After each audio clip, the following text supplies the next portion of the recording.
I'm Peter Buckland from Sustainability Now Radio on the line 90.7, and today is Parking Day, a day when people all around the globe are occupying parking spaces in towns and showing how we could be using our urban spaces differently. So I'm going to be talking to some students from Penn State who are working on Parking Day and have occupied some spaces and doing all kinds of cool designs. You can learn more at parkingday.org.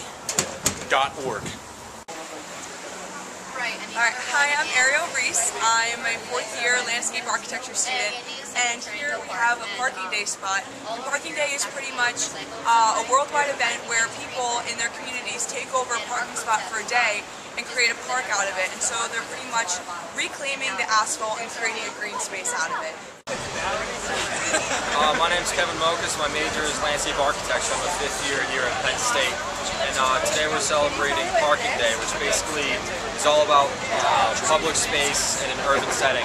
And Parking Day started in San Francisco with a man who felt there wasn't enough public space in the city. So he started taking the meter for a full day and just hanging out in the parking spot, and that's what we do now. Hi, I'm James Sink. I'm a fifth-year landscape architect, and this is our installation for Parking Day. Yeah, so basically in State College we have a lot of cars, a lot of traffic, a lot of on-street parking, but hardly any public space. So State College is a perfect place to celebrate Parking Day. So right now we have shelves that early in the day were lined with close to 200 trees, and people came and they were able to take the tree as long as they drew the tree for us. And our design was basically just all about engaging the public and street life. Cool. And you have, what's this behind you? Right here is a canvas we made. It's built on a box, basically just a box with some sod on top. It's just made out of two sheets of drywall with studs that go down to the box for support. So what we did is we turned this 100-square-foot parking space into a reading room and cafe.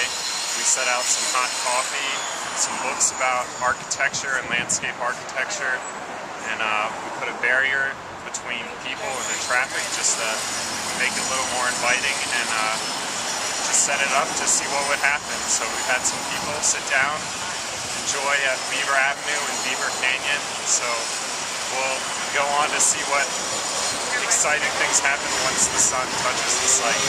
So have you talked to any people besides me? Whoa! There it goes. Have you talked to any people that you wouldn't have talked to otherwise? Yeah, it's definitely brought up some opportunities. I guess not necessarily people I wouldn't talk to, but wouldn't have had the opportunity to talk to if we hadn't been sitting out here for the day. Cool. Thanks a lot. Yeah. And for our design, we have to recycle all these materials at the end. And so what we did for our concept is we decided to use the recyclable materials, and we found amazing statistics about water bottles. And what we found was that if all of the water bottles that you recycle during the day, only 1/5 of them are actually recycled. And so the other ones that you all throw out, it can fill this parking spot 120 feet tall as Old Main. And so that's how many you throw out. And these water bottles take 1,000 years to decompose in the earth.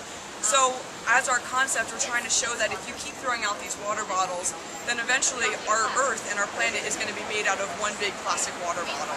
And so, I mean, everyone knows to recycle, but no one really does it, and it's just another way to say, you know, it's important, and this is what it may look like in the future.